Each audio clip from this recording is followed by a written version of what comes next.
മാനിഫെസ്റ്റേഷനും പ്രാർത്ഥനയും രണ്ടും രണ്ടാണോ എന്ന് ചോദിച്ചാൽ രണ്ടും ഒരു നാണയത്തിന്റെ രണ്ട് വശങ്ങളാണ് എന്നാണ് എൻ്റെ അഭിപ്രായം. കാരണം മാനിഫെസ്റ്റേഷൻ എന്ന് പറയുമ്പോൾ നമ്മൾ വളരെ സ്പെസിഫിക് ആയിട്ടുള്ള ഒരു ആവശ്യമാണ് പ്രപഞ്ചത്തിന് മുന്നിൽ സമർപ്പിക്കുന്നത്.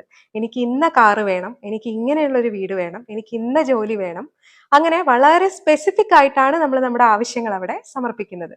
പക്ഷെ പ്രാർത്ഥന എന്ന് പറയുമ്പോൾ പ്രപഞ്ചം മുഴുവൻ നിറഞ്ഞു നിൽക്കുന്ന, നമ്മിലും ഓരോരുത്തരിലും നിറഞ്ഞു നിൽക്കുന്ന ഈശ്വരൻ എന്ന് നമ്മൾ വിളിക്കുന്ന ആ വലിയ ശക്തിക്ക് മുന്നിൽ നമ്മളെ സ്വയം സമർപ്പിക്കുകയാണ് നമ്മൾ പ്രാർത്ഥിക്കുമ്പോൾ ചെയ്യുന്നത്.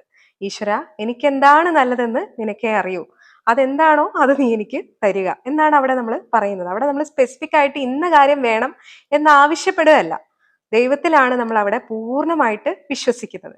അങ്ങനെ പൂർണ്ണമായിട്ട് വിശ്വസിച്ച് നമ്മൾ ഒരു കാര്യം ദൈവത്തോട് പറയുന്നതിനെയാണ് നമ്മൾ പ്രാർത്ഥന എന്ന് പറയുന്നത്. പക്ഷെ മാനിഫെസ്റ്റേഷൻ എന്ന് പറയുമ്പോൾ അത് എത്ര സ്പെസിഫിക് ആകാമോ അത്രയും നമ്മൾ സ്പെസിഫിക് ആകണം, അപ്പോഴാണ് അത് വർക്ക് ആവുന്നത്.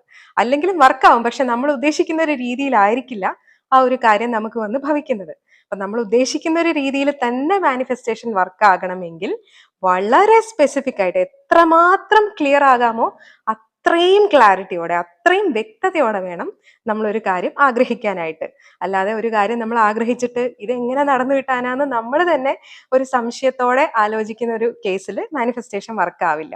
മാനിഫെസ്റ്റേഷൻ വർക്ക് ആവുന്നത് ഒരു കാര്യത്തിൽ മാത്രമാണ്, നമ്മുടെ ക്ലാരിറ്റി.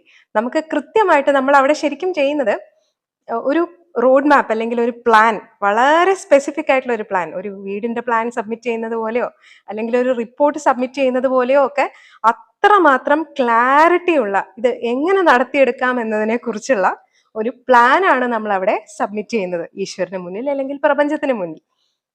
സോ ആ ഒരു വ്യക്തതയോടെ നമ്മൾ ഒരു കാര്യം ചെയ്യുമ്പോഴാണ് മാനിഫെസ്റ്റേഷൻ വർക്ക് ആവുന്നത്. ഒരു ശില്പം ഏറ്റവും മനോഹരമായിട്ട് രൂപം കൊള്ളുന്നത് ഒരു ശില്പിയുടെ മനസ്സിലാണ് എന്ന് പറഞ്ഞു കേട്ടിട്ടില്ലേ?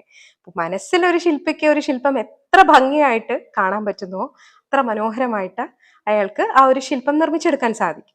അതേപോലെ തന്നെയാണ് മാനിഫെസ്റ്റേഷനും. നമുക്ക് ഒരു സ്വപ്നം ഉണ്ടെങ്കിൽ, ഒരു ആഗ്രഹം ഉണ്ടെങ്കിൽ അതിനെ എത്ര ക്ലാരിറ്റിയോടെ നമുക്ക് വിഷ്വലൈസ് ചെയ്യാൻ പറ്റുന്നുണ്ട് എന്നുള്ളതാണ്. അപ്പൊ നല്ലൊരു ഇന്റൻഷൻ ആദ്യം ക്രിയേറ്റ് ചെയ്യുക, അതിനുശേഷം അതിനെക്കുറിച്ച് നന്നായി അറിയുക, പഠിക്കുക, എങ്ങനെ അതിലേക്ക് എത്താം, ഏതൊക്കെ മാർഗങ്ങളിലൂടെ അതിലേക്ക് എത്താം എന്ന് ഉള്ള ഒരു റോഡ് മാപ്പ് അല്ലെങ്കിൽ ഒരു പ്ലാൻ നമ്മുടെ കയ്യിൽ ഉണ്ടായിരിക്കണം. സോ മാനിഫെസ്റ്റേഷന്റെ കേസിൽ നമ്മളാണ് മുഴുവൻ കാര്യങ്ങളും ചെയ്യുന്നത്. പക്ഷെ പ്രാർത്ഥനയുടെ കാര്യത്തിൽ നമ്മൾ സമർപ്പിക്കുകയാണ് നമ്മളെ ദൈവത്തിന്. അവിടെ ദൈവമാണ് നമുക്ക് എല്ലാ കാര്യങ്ങളും ചെയ്തു തരുന്നത്. സോ ഇത് രണ്ടും വേണം ഒരു കാര്യം സക്സസ്ഫുൾ ആയിട്ട് നമുക്ക് ചെയ്തെടുക്കാനായിട്ട്. രണ്ടും രണ്ടല്ല, രണ്ടും ഒരു നാണയത്തിന്റെ